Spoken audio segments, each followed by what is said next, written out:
ታይታኒክ በታሪክ ውስጥ እጅግ ዝነኛ የሆነች መርከብ። ሚያዝያ 10 ቀን 1912 ታይታኒክ ከሳውዘምፕተን እንግሊዝ በመነሳት ወደ ኒውዮርክ ዩናይትድ ስቴትስ አቀናች። ሚያዝያ 11 ታይታኒክ ከሼምቡርግ ፈረንሳይ ከኩዊንስታውን አሁን ኮቮ የሚባለው አየርላንድ ተጨማሪ መንገደኞችን ካሳፈረች በኋላ በአትላንቲክ ውቅያኖስ ላይ ጉዞዋን ተያያዘችው። ሚያዝያ 14 ከምሽቱ 5:40 አካባቢ ታይታኒክ ከበረዶ አለት ጋር ተላተነች። ሚያዝያ 15 ከሌሊቱ 8:20 ላይ ታይታኒክ የሰጠመች ሲሆን ከተሳፋሪዎቹ መካከል 1500 የሚያክሉ ሰዎች ለህልፈተ ህይወት ተዳረጉ። ታይታኒክ ምን አይነት መርከብ ነበረች? እንድትሰምጥ ያደረጋት ምንድን ነው?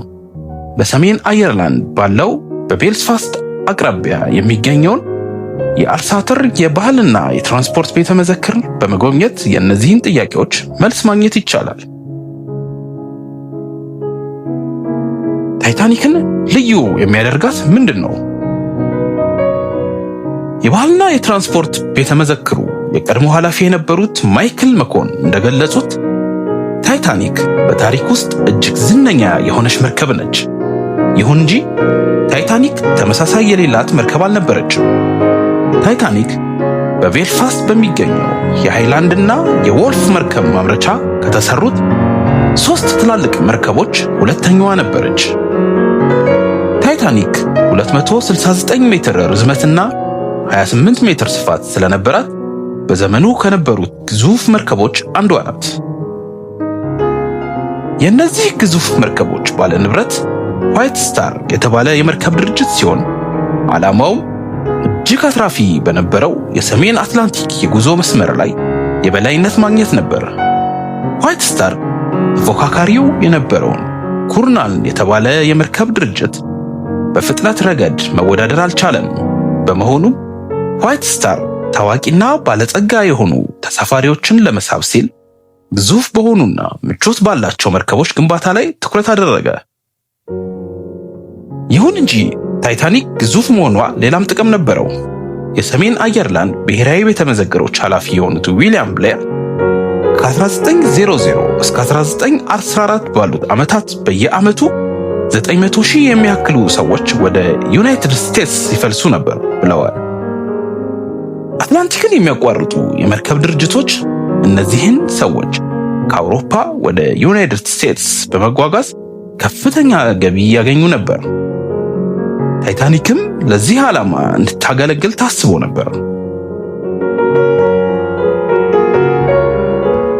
የታይታኒክ ካፒቴን የነበሩት ኤድዋርድ ጆን ስሚዝ በሰሜናዊው አትላንቲክ በረዶ ሊያደርስ የሚችለውን አደጋ አሳምረው ያውቁ ነበር። እኚህ ካፒቴን በኦሎምፒክ መርከብ መስመር ብዙ ጊዜ ተመላልሰዋል። ሌሎች መርከቦችም በዚህ መስመር የበረዶ አለቶች እንዳሉ የሚገልጹ ማስጠንቀቂያዎች አስተላልፈው ነበር። ይሁን እንጂ እነዚህ ማስጠንቀቂያዎችን ችላ ብለዋል። አሊያም ደግሞ መልእክቱ ለካፒቴኑ አልደረሰ ይሆናል።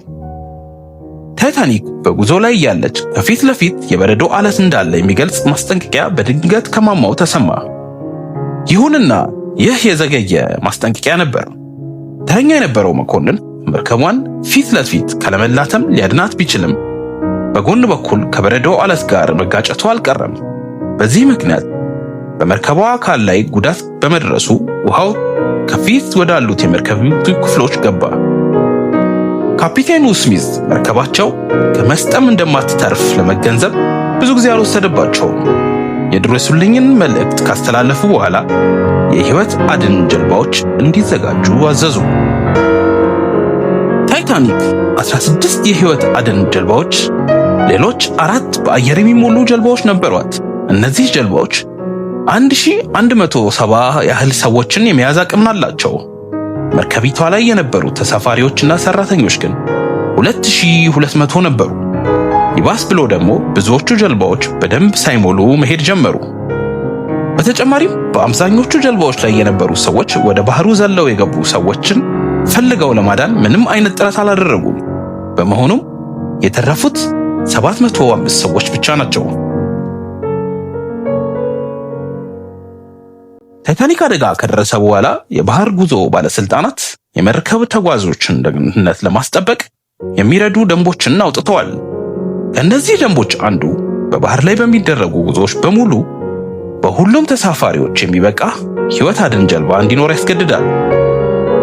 ለበርካታ ዓመታት ሰዎች ታይታኒክ በፍጥነት የሰመጠችው ከበረዶ አለት ጋር ስትጋጭ በሰፊው ስለተሸነቆረች እንደሆነ ያምኑ ነበር። በ1985 ታይታኒክ በውቅያኖሱ ወለል ላይ ከተገኘች በኋላ ግን መርማሪዎች ከዚህ የተለየ ድምዳሜ ላይ ደርሰዋል።